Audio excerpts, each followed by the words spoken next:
Hey, what's up everyone? This is Silver Slayer. Thank you for tuning into this video.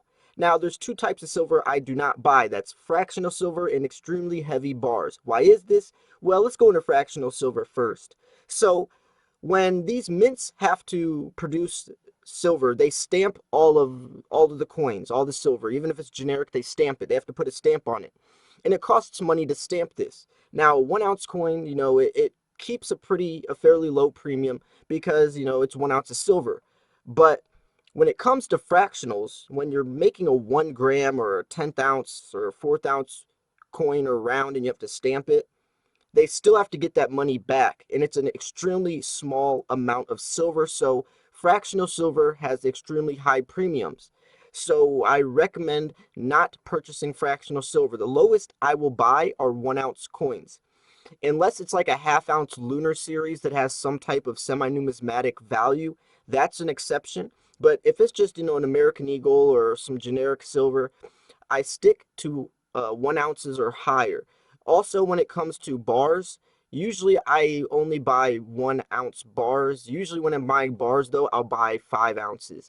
Now, a way to kind of go around this, though, if you do want fractionals, because fractional silver is actually extremely beneficial to your stack. If you're going to be trading or bartering, you can't take a chainsaw to your eagle if you have to trade for something that's less than an ounce of silver. If you want to trade with someone that has something that's value is less than an ounce, you're not going to cut your coin in half.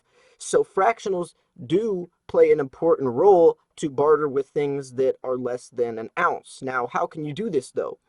Well, constitutional silver is a perfect alternative.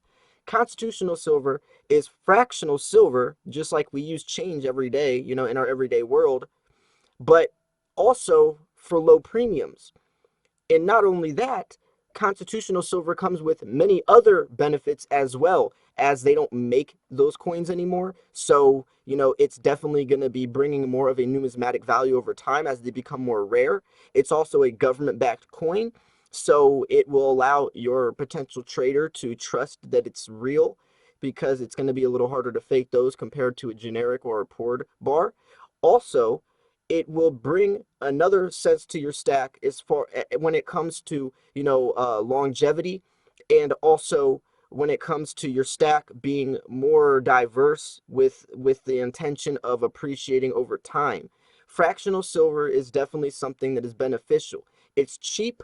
It's a much cheaper alternative than fractional generic silver. So constitutional silver is definitely a type of silver that I like collecting for fractional reasons, but also they don't make it anymore.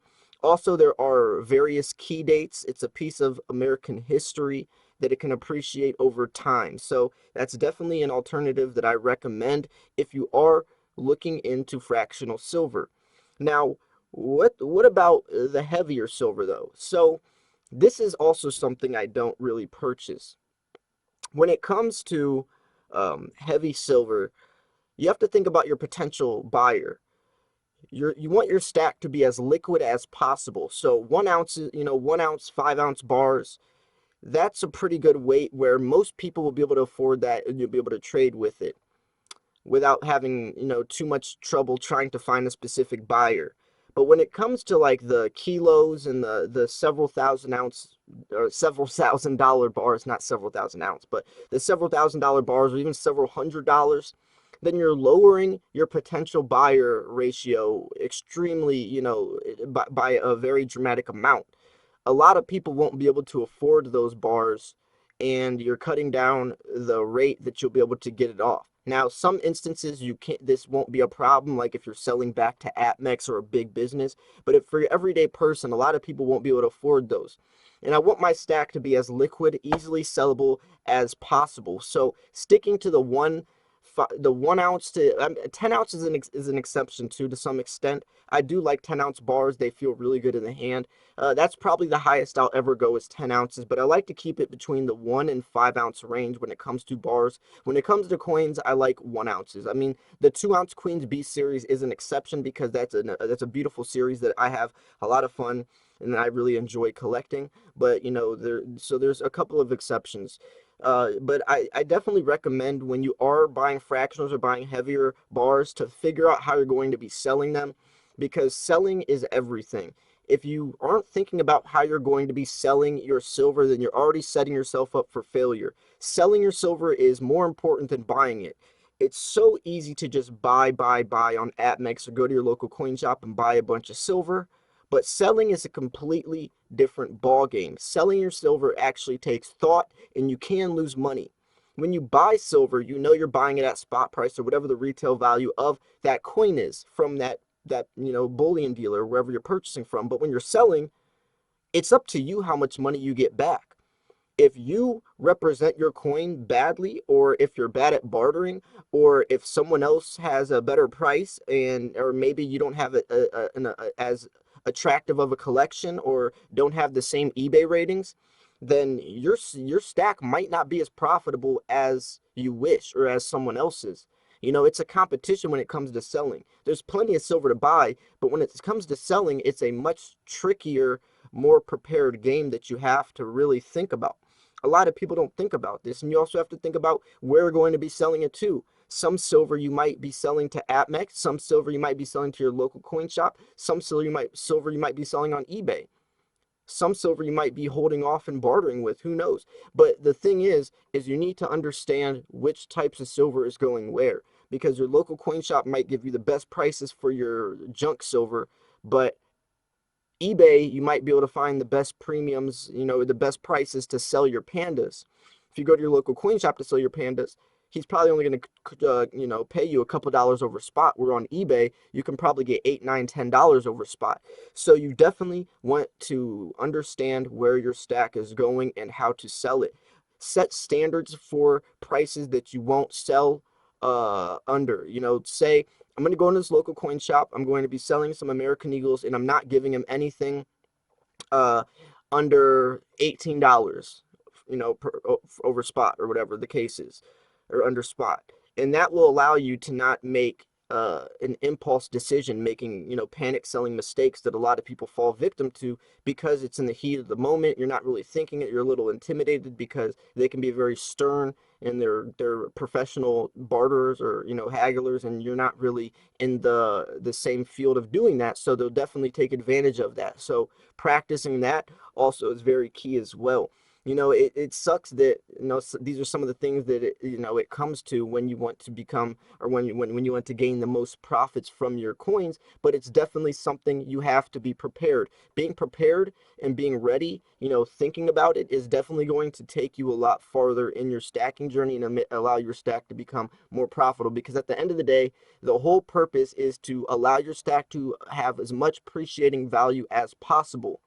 If you can stack your silver, lowering your dollar per cost average, buying coins for cheap, finding good deals, and understanding the market for your coins and where they're going, then you're going to have a much better chance of, selling your silver for the best prices as possible, making the maximum profits, because the end goal is maximum profits. Understanding the portion of your stack, how much your coins have appreciated, which types of silver is going to be appreciating over time. Also finding out where your selling time frame is, or where it will the average time frame is going to be lying between, will also help you gather a stronger game plan to figure out which direction you want to take. It's definitely important on this. I just made a video earlier today talking about my new stacking strategy and how I'm adjusting some things to tweak my stack and make it more profitable. And I definitely think that most people need to do this. Reflect upon yourself, understanding which direction you want to go. Now, when it comes to fractionals, I definitely need to still be accumulating fractional silver. Also, when it comes to fractionals, gold is another great option.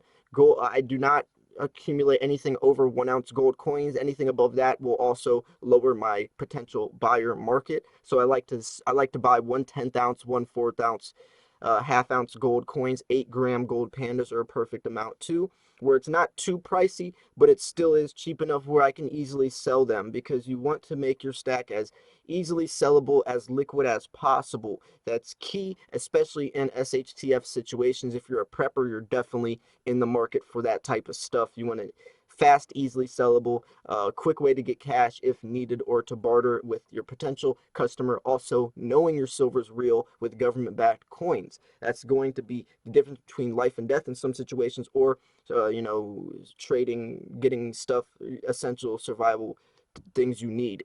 So I hope you guys enjoyed this video. I'm curious if you guys buy fractionals. What is the trick you do to buy fractional silver? Do you do it through constitutional silver, or do you actually buy the fractionals? And at what weights do you do that? Also, with the heavier bars, what is your margin between heaviest ounces you're willing to go? Is it 10 ounces? Is it 20 ounces? What is it, and why? Also, when it comes to selling this stuff, where are you headed to be selling? What's your game plan when it comes to selling? I think it's really important to think about this stuff and brainstorm. But anyways, thank you guys for tuning in. If you enjoyed this video, make sure to smash that like button. Subscribe if you're new. I post daily videos. Check out the video I posted earlier today. I know you guys are going to dig that one as well. This was Silver Slayer. Thank you for tuning in. I will see you guys soon. Peace.